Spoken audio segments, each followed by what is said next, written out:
Hi, meet Ankit Mehta from University of Canterbury. Hi, Ankit. Hello, Ganga. Ankit, can you tell us a quick introduction to the University of Canterbury? Sure. University of Canterbury was established in 1873 and is New Zealand's second oldest university. It is located in Christchurch, which is on the South Island.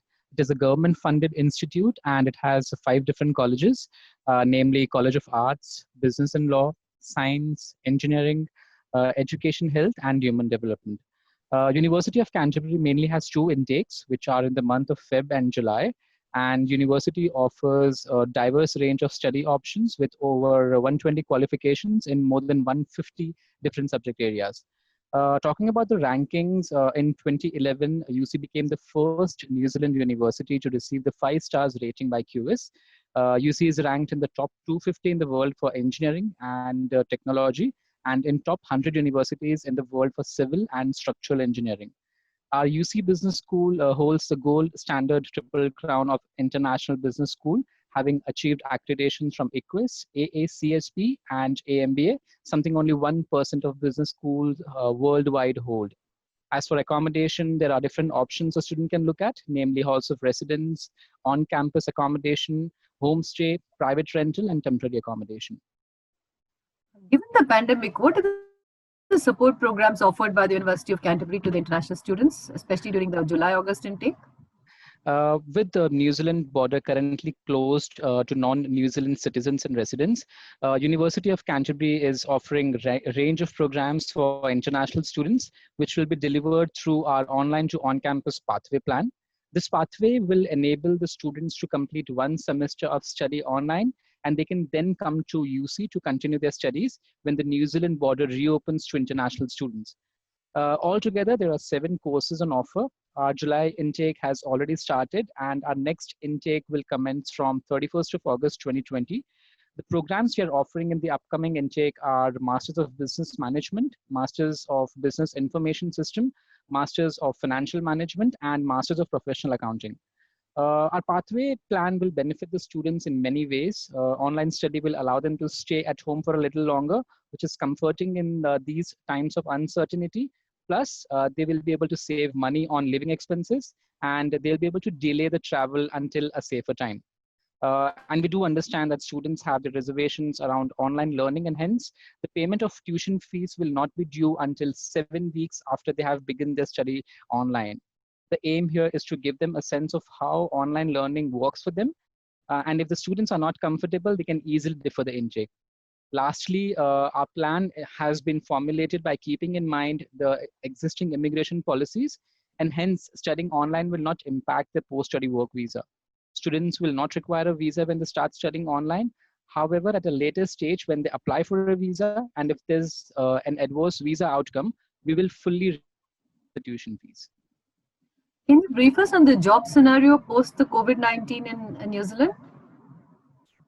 The pandemic has had an impact worldwide, and like any other country, there have been job losses in New Zealand too.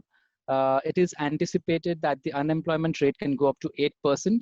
However, by the end of the year, it may come down to 6%. But if we have to look at the positive side, New Zealand was the first country to flatten the COVID curve. They have opened the economy fully, and the situation is very much similar to the pre-COVID situation. Industries like agriculture and primary industry will be able to recover quickly as compared to others. And in some industries, there might even be an opportunity for upscaling by retraining the staff. With regards to the IT industry, the respective sector was least impacted as it has a provision of working from home. Given this provision, the industry did well during the COVID times and will continue in the same direction. I think in a way, coronavirus created an environment where the economy could begin transitioning into a more productive model, given the renewed interest in New Zealand as a destination for film producers, entrepreneurs, and international students. I think a boost to the film industry could positively impact other industries like hospitality, construction, and the inspiration of seeing New Zealand's beauty on the big screen could very well accelerate tourism, which may help the overall economy. And I think once the situation in the world gets normal, the employment situation in New Zealand will improve further. and job opportunities will be similar to the pre-COVID situation, or may even get better, as a lot of businesses, skilled professionals, and entrepreneurs would be looking to have a base set up in New Zealand. Why is University of Canterbury the world's best choice?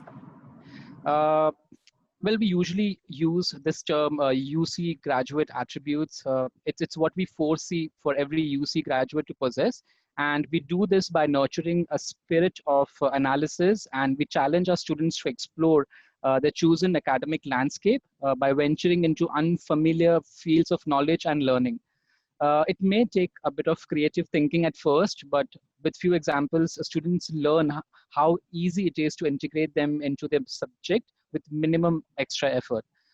With UC graduate attributes, what I'm referring to is being employable, innovative, and globally aware, which can be achieved through critical thinking and by developing problem-solving skills. And then bicultural competence and community engagement, which involves a process of self-reflection on the nature of knowledge and norms and other native models of development and behavior. In addition to this, we provide all the required support to our students. We have a career cell to assist them, where we try to connect them to the industry. We organize career fairs twice a year, through which students get to interact with the companies, understand the profiles, and accordingly apply for different job positions. Christchurch, New Zealand has been playing a crucial role in attracting companies to set up their base in Christchurch, which is, like I mentioned earlier, the largest city in South Island and second largest city in New Zealand. Now, do tell students something about the CanAm and University of Canterbury relationship. CanAm Consultants is one of our major partners, and we have always received the required on-ground support from the team. The counselors are well versed with the process, which is there in place, which has resulted in really good quality applications. Overall and altogether, it has been a great experience, and we cherish our relationship with the team. Thank you so much. Thank you, Ganga.